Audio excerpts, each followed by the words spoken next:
días, buenas tardes, buenas noches, según el momento en que se mire esta presentación de la ponencia que se tituló Del dicho al hecho, segunda parte. Esta presentación es la continuidad de una ponencia que debutó en la Facultad de Derecho, Universidad de Buenos Aires, en el mes de mayo, en el marco de un Congreso Internacional de Derechos Humanos para la Niñez y Adolescencia, a donde se nos convocaba a todos aquellos profesionales interesados en el tema a aportar contenidos propios acerca de una problemática como en este caso lo tomamos junto con la doctora Pia Roldán Viesti, la problemática de la salud en la niñez y la adolescencia. Más allá de nuestra propuesta crítica acerca de las lagunas jurídicas y la normativa legal en vigencia, también se buscó proponer un proyecto de ley que busque ampliar el universo a todas aquellas personas que no están contempladas para el acceso a salud, ya que para estos tipos de cobertura, en este caso en el campo de la salud mental, se requiere el certificado único de discapacidad. Entendiendo a la salud como aquel concepto definido por la Organización Mundial de la Salud, el bienestar físico, psíquico y social, nos encontramos que antes de la pandemia, esta problemática parecía una misión imposible. Hoy con las medidas gubernamentales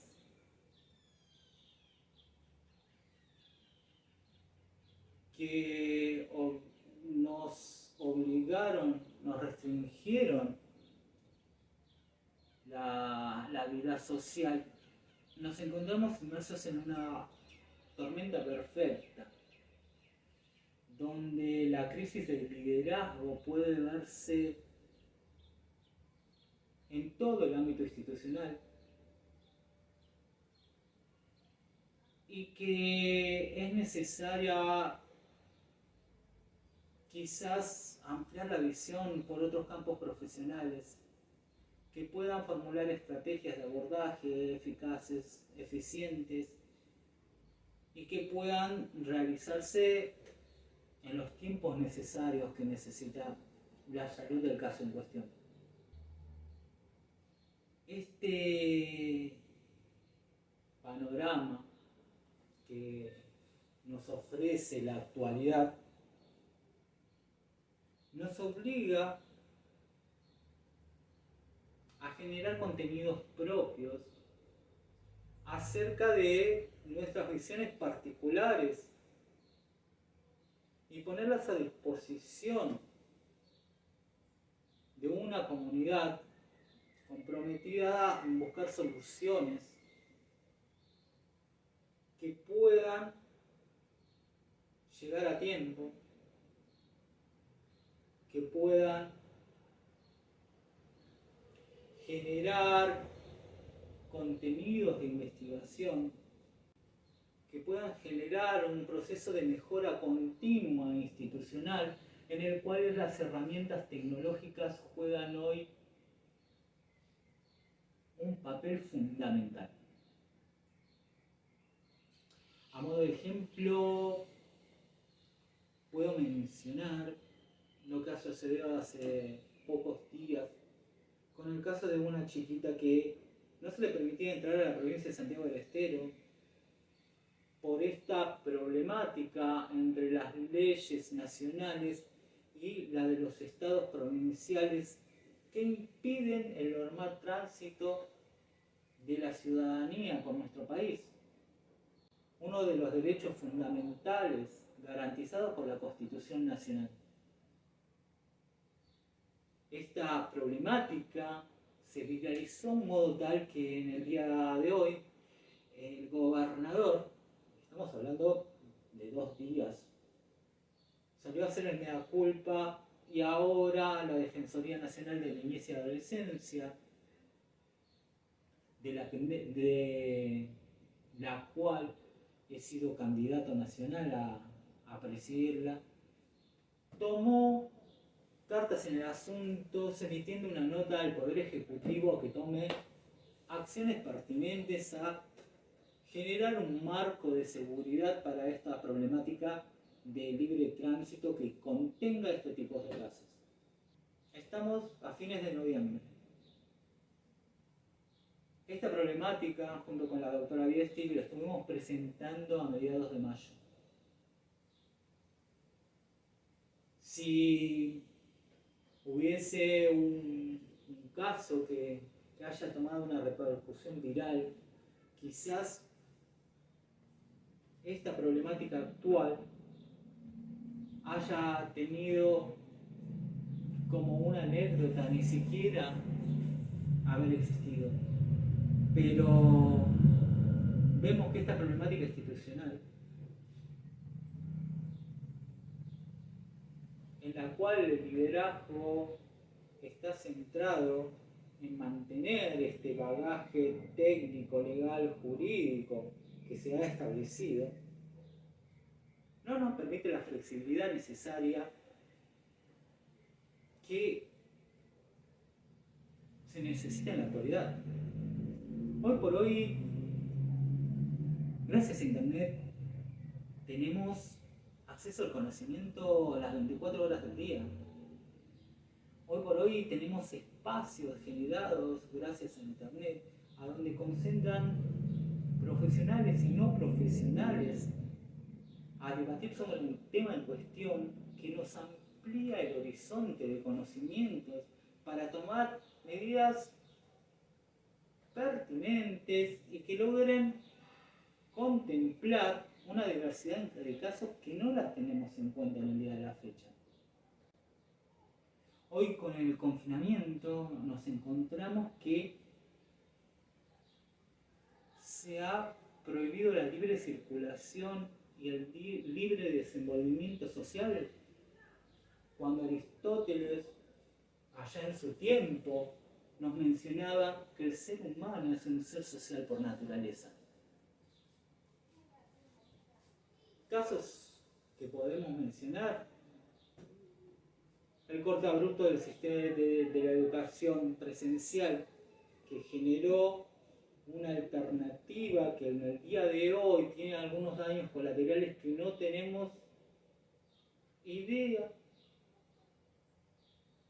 hasta qué magnitud tenemos que estudiar. La compulsiva bancarización, que llevó a más colas, a fraudes electrónicos y una infinidad de delitos que alteraron los niveles de estrés poblacionales, que tampoco lo tenemos en cuenta. La restricción hacia el ejercicio en espacios públicos llevó a que en aquellos barrios populares, a donde la plaza es el patio del barrio, no sea utilizada y toda la familia que vive en condiciones de hacinamiento tiene que estar recluidas en sus casas, trayendo una infinidad de problemas, aumentando la violencia familiar, los femicidios, el abuso y un sinnúmero de vulneraciones a los derechos que nos dejan pensando qué no vamos a encontrar cuando esta demanda de salud comience a golparse en los centros sanitarios. Es por ello que queremos primero destacar lo que son estos movimientos personales u organizacionales que han tomado una relevancia global, y al mismo tiempo esas causas que tomaron relevancia global se fueron adaptando a los modelos locales de una forma singular, según el caso en cuestión, según el capital humano con que se contaba ahí, según la clase de institucionalidad que hay, el gobierno local y un sinnúmero de factores que hacen de ese caso singular. Podemos hablar, por ejemplo, del caso de Greta Thunberg, con todo el movimiento de cuidado ambiental, que llevó a mucha gente a tomar esta causa y a empezar a replicar acciones ambientales locales. Por estos días me han nombrado secretario general del Sindicato Argentino del Reciclado en la localidad de San Miguel. Y en una reunión podía haber casos como Olavarría, a donde todavía la basura se quema a cielo abierto. Y casos como en el SEAMSE, que antes nos remitíamos a la ISO 14000 o normas internacionales de protección ambiental. Y hoy por hoy el SEAMSE es un organismo de certificación. Ha logrado un estándar de calidad en el tratado de la basura que puede certificar a otras organizaciones. Dentro de lo que es el fenómeno de una organización que ha tomado a nivel global, podemos hablar del fenómeno Me Too, donde el feminismo tomó un protagonismo como nunca en la historia de la humanidad, ocupando lugares de poder en el entorno organizacional, en el entorno institucional, y empezaron a visibilizar un sinnúmero de casos de género que antes no eran tenidos en cuenta. En contraposición a estos fenómenos, tenemos las determinaciones que la Organización Mundial de la Salud tomó sobre la pandemia.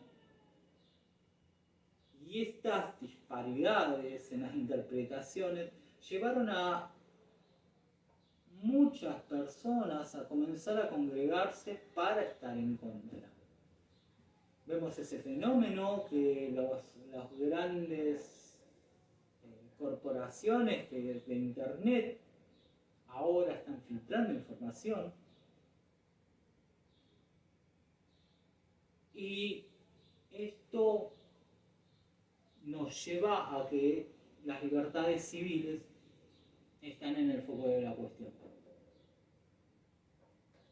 trayendo nuevamente otros problemas en el campo de la salud que la institucionalidad actual no la tiene en cuenta. Es por ello que del dicho al hecho se presentó en un entorno institucional donde la academia formula palabras críticas y queda en ese entorno. Por eso con la doctora Viesti quizás nos quedamos con ganas de un poco más. Y recreé esta segunda parte para un llamado a la acción. Hoy con herramientas de acceso al conocimiento 24/7, con espacios a donde podemos empezar a generar alternativas que no están siendo tenidas en cuenta, con la exigencia a instituciones que modernicen sus sistemas administrativos de gestión, que puedan ser más veloces para tener en cuenta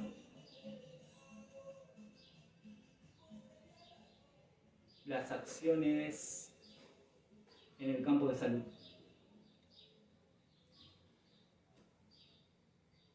Creo que no me quiero extender mucho.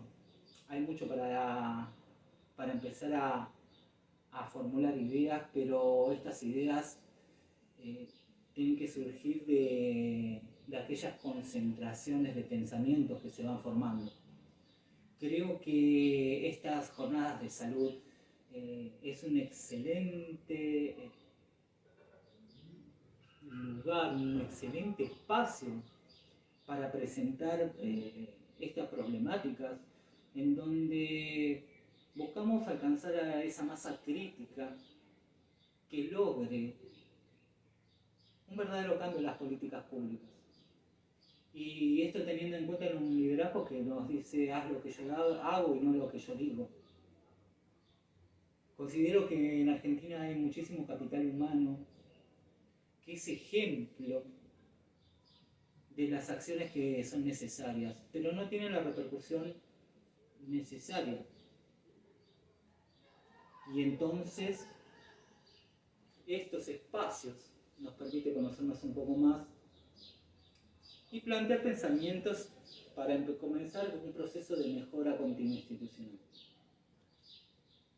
No les quiero sacar más tiempo, los dejo con la doctora Roldán Vieste, que va a hablar un poco de, más específicamente en el campo de la salud mental, y ampliar el universo de poblacional que pueda tener acceso a la salud, que es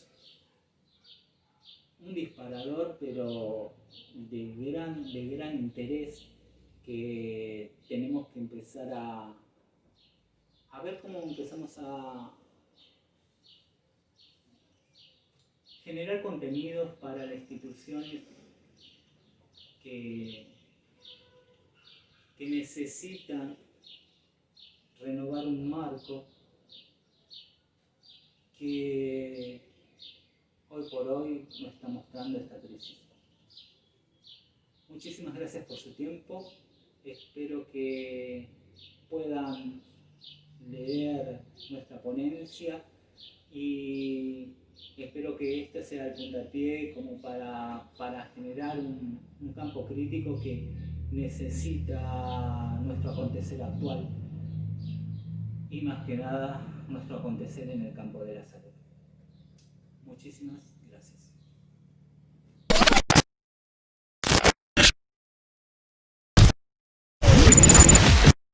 Bueno, finalmente hemos llegado a la última ponencia y esta vez no soy yo la que hace el prólogo, sino la que va a hablar de una temática muy especial que, como contó Ezequiel, nos convocó en mayo al Congreso Internacional por los Derechos de Niños, Niñas y Adolescentes que organizó la Universidad de Buenos Aires en la Facultad de Derecho, y que para mí tiene mucha importancia porque tiene un aroma a proyecto de ley y que tiene que ver con la exigibilidad y el acceso a ciertos derechos a la salud en situación de igualdad para todos los niños. ¿Por qué digo esto? O sea, me quiero detener en varias cuestiones que fueron siempre dichas y que quisiera ahora aunar para plantear la articulación siguiente, ¿no? Que nos permite conectar el campo frecuentemente ligado al campo jurídico con el campo de lo que es la salud. El hecho en sí mismo que representa la apertura de la defensa de los niños y adolescentes en un abordaje que, sin dejar lo jurídico, se abre a la intersectorialidad y a la interdisciplina, dejando en evidencia un cambio de paradigma, que es lo que vengo diciendo en todas las jornadas y que se empieza a hacer tangible, nos va a permitir focalizarnos en otras cosas, focalizarnos en el empoderamiento infantil, dar cuenta de un cambio de postura que hace que se deje a un lado el asistencialismo, concepto que ya fue criticado por muchos autores, porque el hecho de hablar de asistir deja a la persona en un lugar, ¿no?, de inactividad total. Es como que lo ubicara como portador, ¿no?, de una imposibilidad inherente e inmodificable respecto a la condición. Así que hablar de empoderamiento implica ir a contrarreloj de lo que es el asistencialismo. Y esto nos permite entonces posicionarnos en consonancia con el nuevo espíritu ya vigente en el nuevo Código Civil y Comercial de la Nación y la Ley Nacional de Salud Mental, que aunque ya saben cuál es mi postura, no deja de ser una ley que el hecho de existir nos beneficia a todos, ¿no? Siguiendo esta línea y en cuanto a lo mencionado en relación a la situación que trajo el COVID-19 y que va a continuar, ¿no?, trayéndonos repercusiones de toda índole, comenzar a pensar en la diferenciación radical entre los conceptos de riesgo y de vulnerabilidad pasan a ser inminentes. Es decir, el tratamiento de la infancia en función de problemáticas como la desnutrición hacia otras que incluyen la salud mental implican sin lugar a dudas abrir puertas para trabajar desde lo instituyente sobre lo instituido. O sea, para lograr confluencia e integración de elementos que, a ver, ¿cómo decirlo? Sin eliminar lo preexistente, permita organizar aquello que estuvo y ahora está visibilizado y en juego. Independientemente de aquellas cuestiones que legítima y legalmente requieren la puesta en marcha de acciones concretas que materialicen la exigibilidad de derechos, fuimos en realidad en ese momento a proponer lo siguiente, ¿no? Como si yo les dijera, bueno, vamos a iniciar una reflexión y a pensar en si se puede participar de un proyecto que se focalice puntualmente en la puesta en funcionamiento de un recurso que, a modo de proyección, permite pensar o visualizar un horizonte de cambios, ¿no? ¿Puede ser? ¿Será posible? Yo llevo trabajando en salud mental y derechos vinculados al área de discapacidad hace muchos años. Me especialicé en trastornos psíquicos severos. He visto mucho de lo que se suele mirar con miedo. Y esto también me hace pensar que hay una ligazón existente, visible e invisibilizada a la vez, entre lo que es salud mental y acceso al ejercicio de derechos fundamentales. ¿A qué me refiero? Desde mi costado como abogada, conozco mucho las leyes y desde mi punto de vista de psicóloga y especializada en trastornos mentales graves, puedo ver cómo todo eso está visible y al mismo tiempo no lo está. Es como una gran paradoja.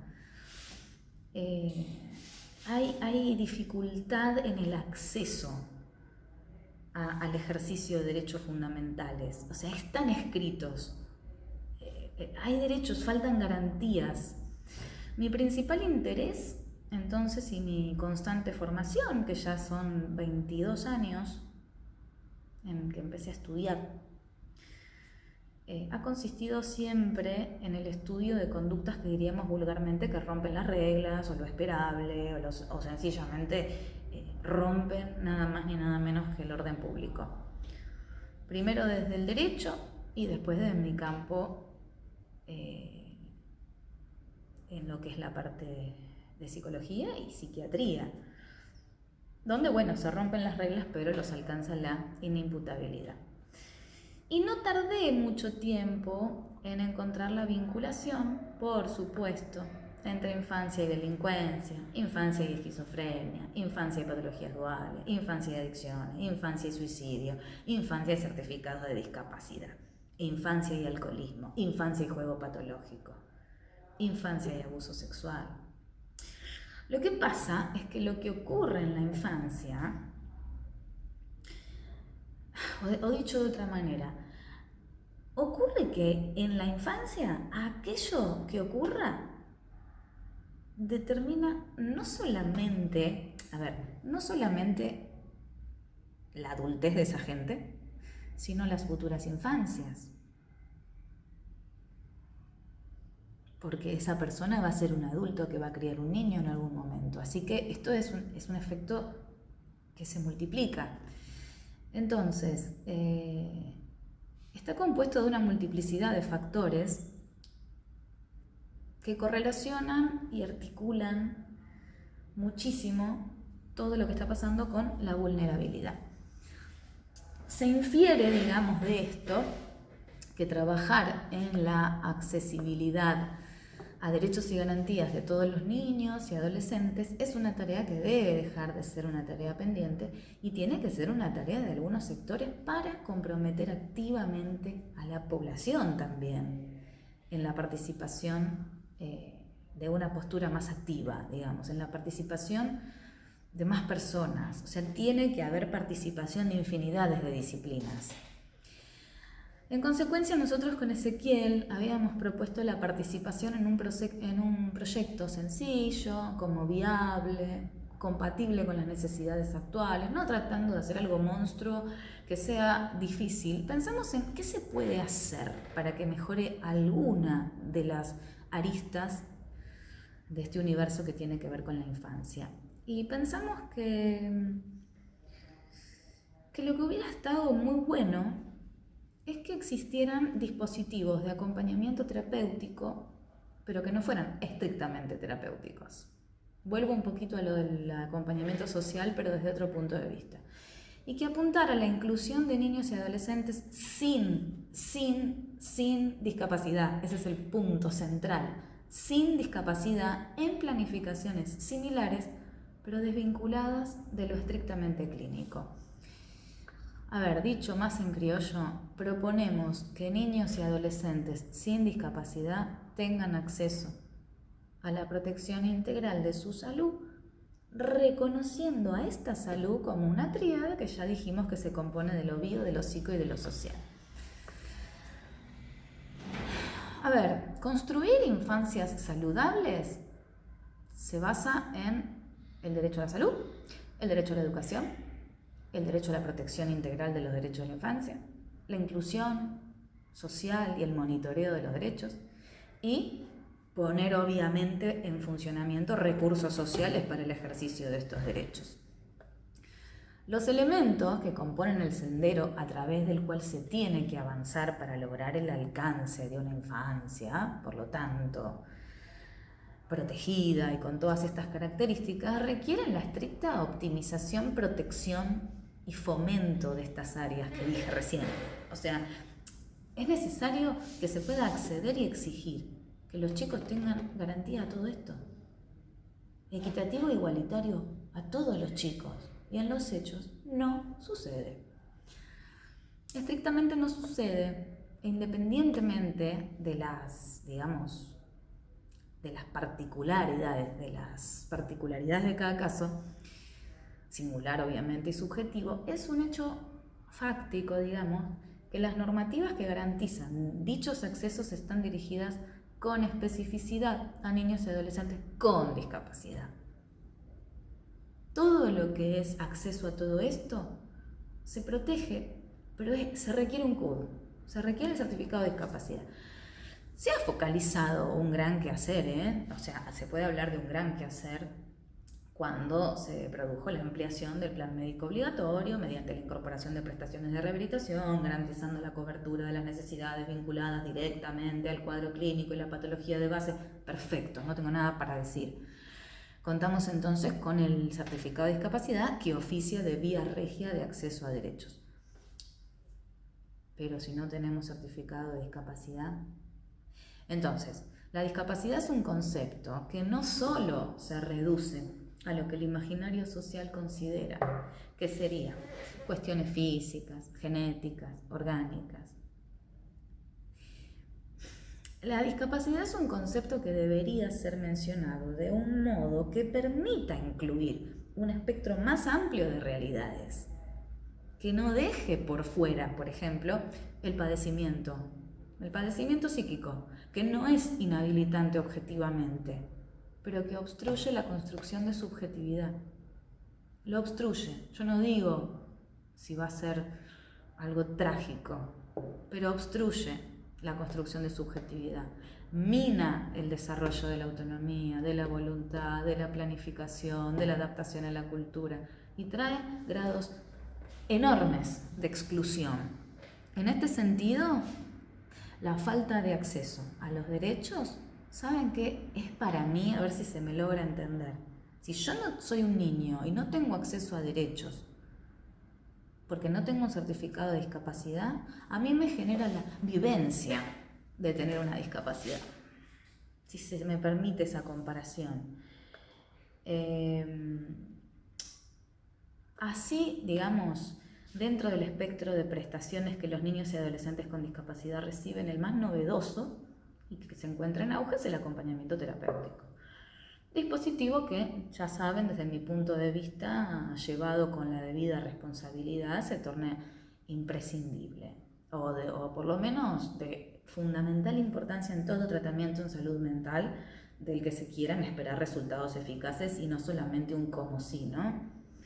A partir de esta experiencia, entonces, de ver lo importante que es que proponemos nosotros, aún seguimos proponiéndolo a pesar de no estar en el Congreso de Mayo y haber pasado el tiempo que pasó, que todos los niños, niñas y adolescentes gocen del acceso a los derechos comprendidos en la 26601, teniendo en cuenta que el espíritu de esa norma y una interpretación en sentido teleológica, digamos, de la misma, debe estar en consonancia con el artículo 3, que ya también mencioné, de la 26657. Que es un artículo que habla de esto, ¿no? De la construcción social de la salud, de la construcción de la salud en varios a través de varios ámbitos. Encontramos el fundamento en que la Ley de Salud Mental define la misma como aquello que se construye y alcanza en la función del interjuego de lo biológico y lo social, por lo que se infiere que todos los menores deberían gozar de la garantía de exigibilidad de derechos y de sus ejercicios, a través de dispositivos adecuados. En este sentido, nuestro proyecto,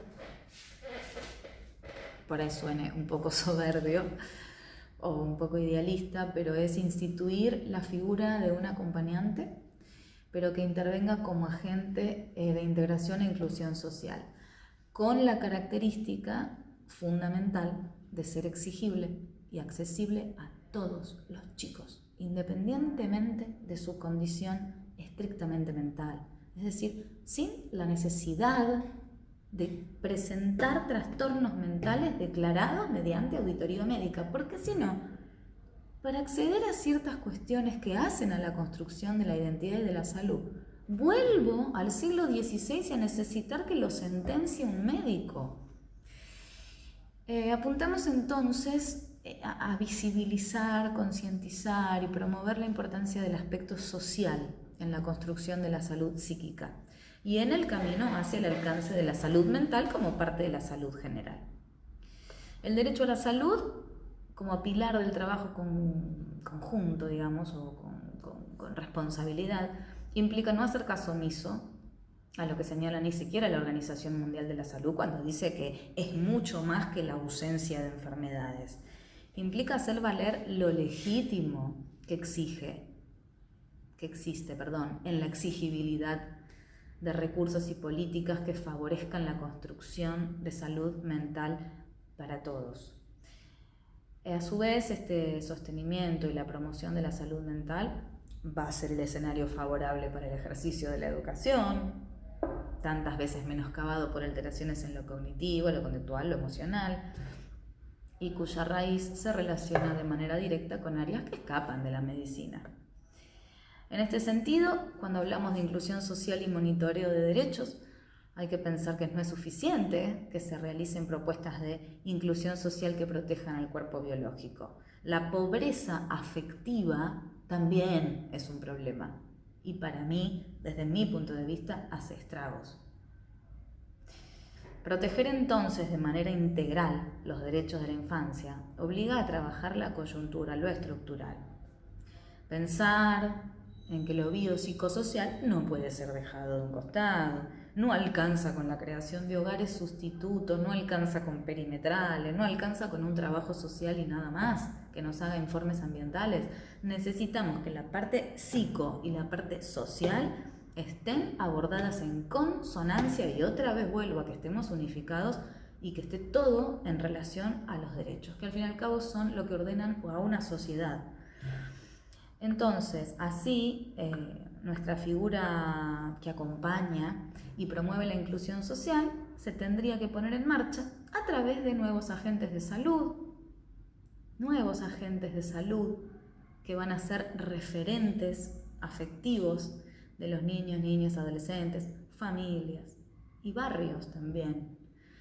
Se erige esta figura frente a los que valga la redundancia, se enfrentan a una vulnerabilidad estructural o eventual que se refleja luego en las estadísticas, que también distorsionan la visión y planificación a futuro. Entonces, la incidencia, digamos, de este movimiento que va hacia la concreción de derechos humanos y sociales se verá cuando logremos que los niños experimenten la importancia de un otro, cuando registre un adulto asimétrico, referente, que ofrezca garantía, tanto de existencia como de alojamiento emocional. Los niños aprenden a controlar sus impulsos y a resignar sus caprichos cuando tienen miedo a perder el amor del otro. ¿Cómo va a pasar esto si no hay nada que perder? Entonces, en conclusión, hablamos de recursos sociales para el ejercicio de los derechos de niños y adolescentes. Proponemos que nos ayuden a instalar y construir figuras legítimas y legales. O sea, legítimas ya hay, pero legales no. Que intervengan como agentes u operadores en salud integral, independientemente de que exista la discapacidad que la medicina exige, que no es la medicina tampoco, son las políticas, por supuesto. Proponemos, por ejemplo, crear un registro de instituciones, asociaciones, organizaciones no gubernamentales dedicadas a la preparación de estos nuevos agentes capacitados para intervenir en lo más urgente, que es el acceso a los derechos más básicos, y la creación de un registro de personas que, acreditando ser parte de un sistema intersectorial que pugna por los mismos intereses, comience a formar parte de algo más que las obras sociales. O sea, es como que lo que nos parece interesantísimo es que existan los acompañantes para trabajar en el desarrollo social. El acompañante que sea cubierto y pueda ser registrado independientemente de lo que es el sistema de salud, porque estuvimos hablando todo el tiempo de el acompañante no es reconocido. Bueno, puede existir un acompañamiento terapéutico con otras características para otros perfiles que no requieran del reconocimiento de salud, estrictamente hablando. Y no es posible tampoco el tema del desarrollo social en general si todos los niños y adolescentes no tienen garantizado el derecho, obviamente, a la concreción de derechos fundamentales. Bueno, el que esté interesado o le parezca una linda intención o algo que puede proyectarse a futuro, por supuesto nos puede escribir. Nos encantaría que no seamos solamente nosotros los que queremos esto.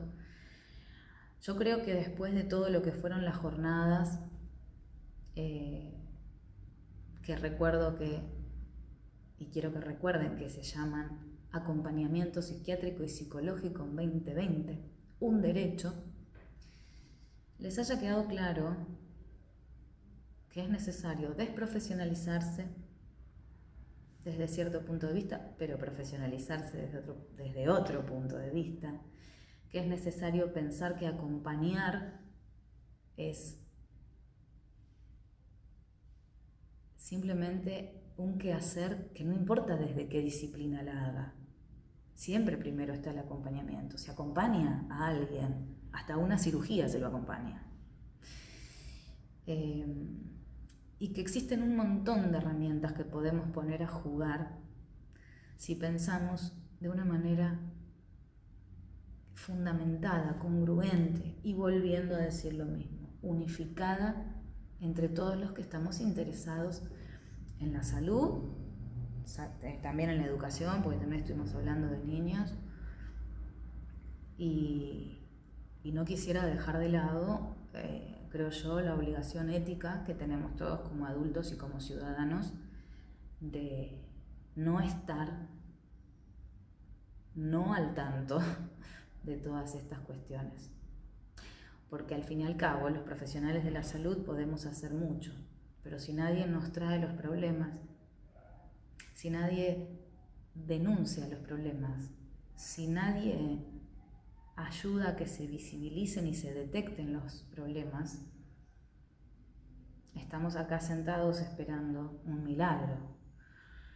Así que bueno, espero que aquellos profesionales de la medicina puedan encontrar un grupo de personas que estamos muy en desacuerdo con este intento de excluir a la medicina de todo lo que tenga que ver con lo social.